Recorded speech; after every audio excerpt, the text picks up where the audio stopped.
Salutations, my fellow dudes and dudettes, and welcome back to A Legend of Zelda: A Link to the Past. Last time, we've acquired the flippers. We acquired the Zora flippers, a few other items here and there. And now we've entered the third dungeon to acquire, thankfully I'm not getting this confused this time. Now we are getting the Pendant of Wisdom in what is known as the Tower of Hera.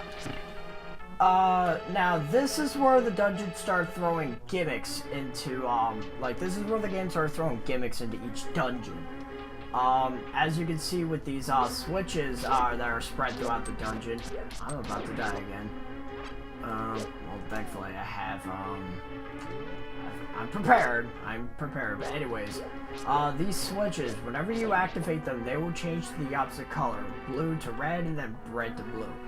Whenever you do so, it will sort of change the layout, like as you saw when I swung, when I hit the switch, it caused these red blocks to go right, like, into the floor.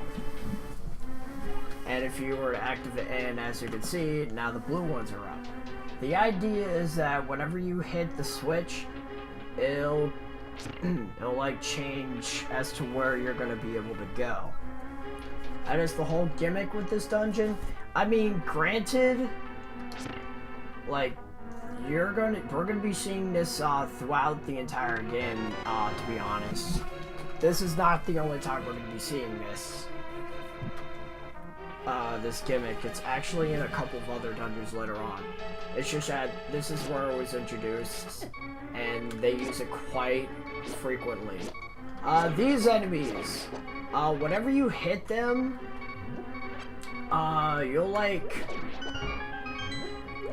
you'll knock back, there we go. You'll receive a significant amount of knockback, as well as hitting them.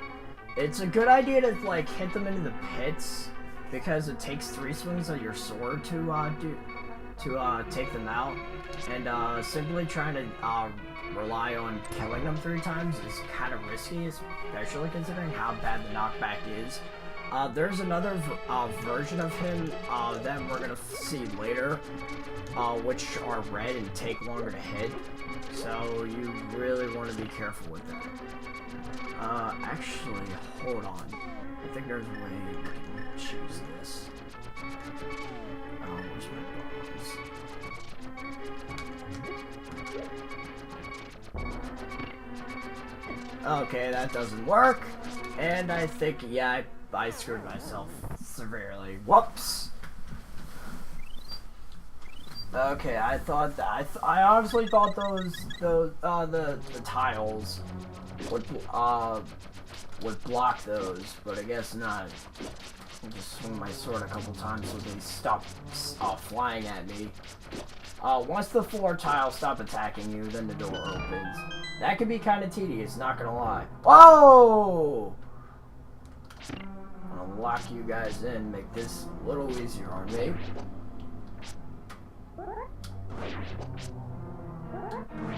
Come on.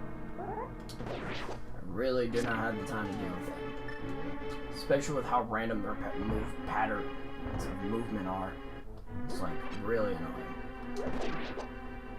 These style foes, whenever you try to attack these ones, with your sword, they will not only, jump back a little bit, but they'll also throw a bone at you. And you kind of want to watch out for that bone. It is fairly accurate for what it's worth. So just use the boomerang method and you should be just fine. Like, they won't retaliate if you hit them with the boomerang, so just do that. Anyway, now we got the big key, we can move our way through this whoops. I'm gonna fix that real quick. Yeah. Just about anything will activate the switch. As long as something hits it, it will trigger. These I'm trying to remember. I think they're the Dodongos of this game. Ow! Anyway, I think they're the Dodongos of this game. Where goodness, I keep messing this up. I have to activate that switch too, dang it. Oh, the floor tiles are set. I'm gonna make this quick. Screw you. Anyway, they'll shoot fireballs in sets of 3 in one direction, which could be a little annoying, but I don't think it's something you guys can't handle. Again, they only shoot in one direction, so avoiding them is easy. Anyway, here's another little gimmick right here. Whenever you step on one of these floor tiles, like some of the floor tiles on the floor will disappear, and to compensate, new ones will appear, creating like a new route for you. So if you'll see, there you go. It doesn't really matter what color the switch is because the pits are set up in a way where you have more than one way to go. It all just depends on what color the switch is on. Just that in this case, I have to do it that way. Well, not exactly. I could easily stand on that tile and it won't matter then. Anyway, watch out for this mini molder. Boy. Jeez, there's a lot in this dungeon. I wonder if that means anything. Anyway, disregard my slight aggression.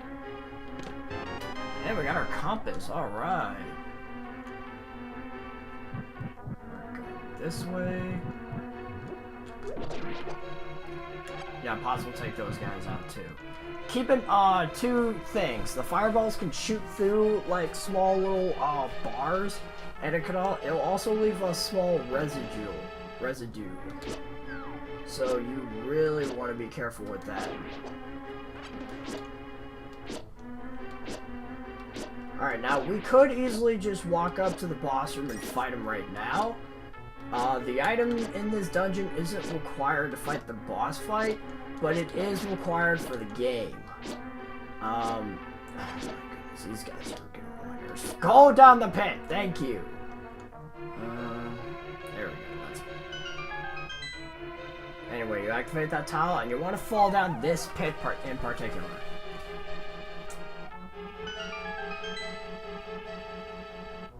Damn it. I was not expecting that. Whoops. That was I don't know what the hell happened there. Oh, I think I know what I did wrong. You have to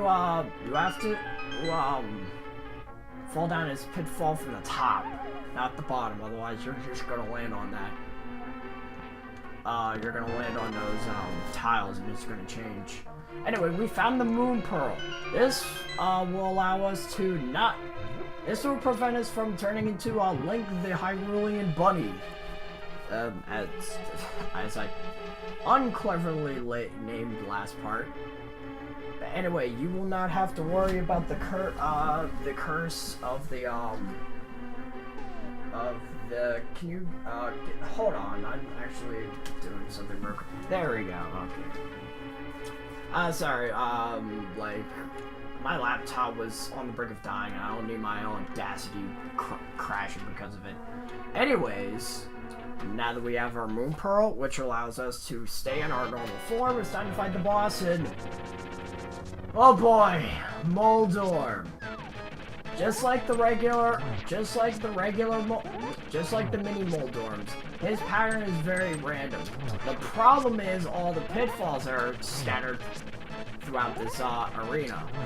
The problem is, once you get to a certain point... Wow. First try, wow.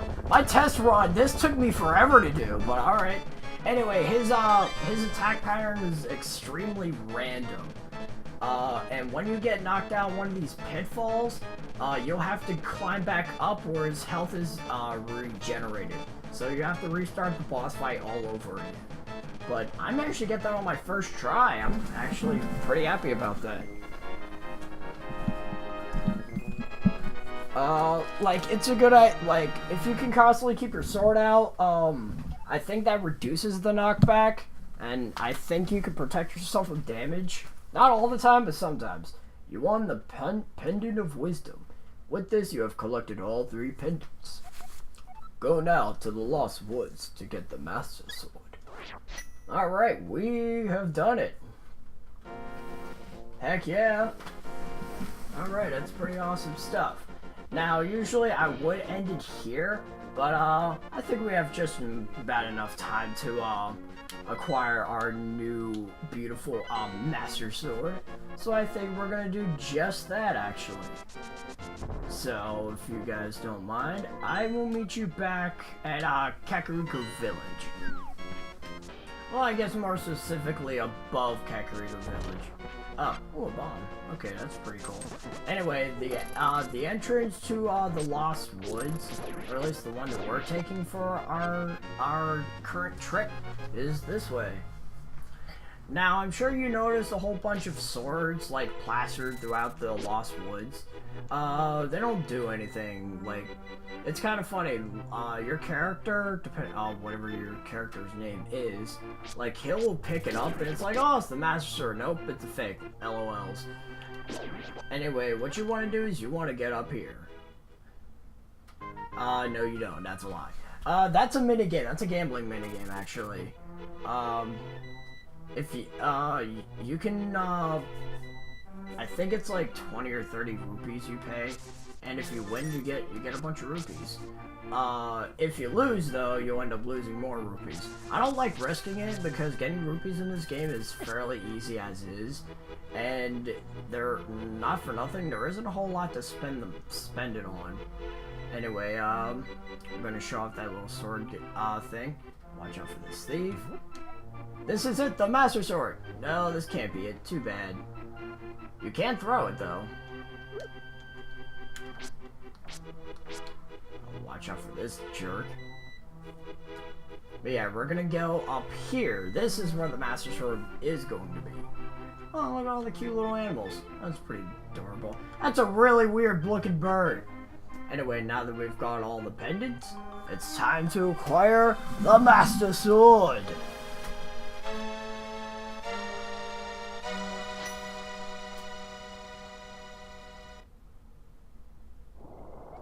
Suddenly, Sahasrara contacts you telepathically.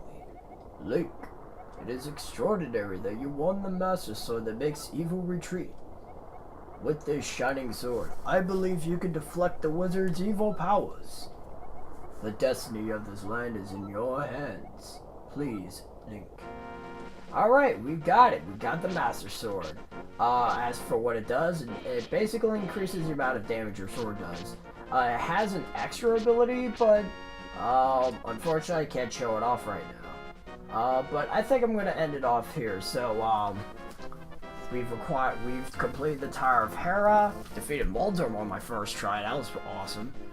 Acquired the Moon Pearl and the Master Sword, as well as the Pendant of Wisdom, which allows us to acquire the Master Sword. So, next time on A Legend of Zelda: Link to the Past, we're going to be heading towards Hyrule Castle to save Princess Zelda. Until then, I got a juice.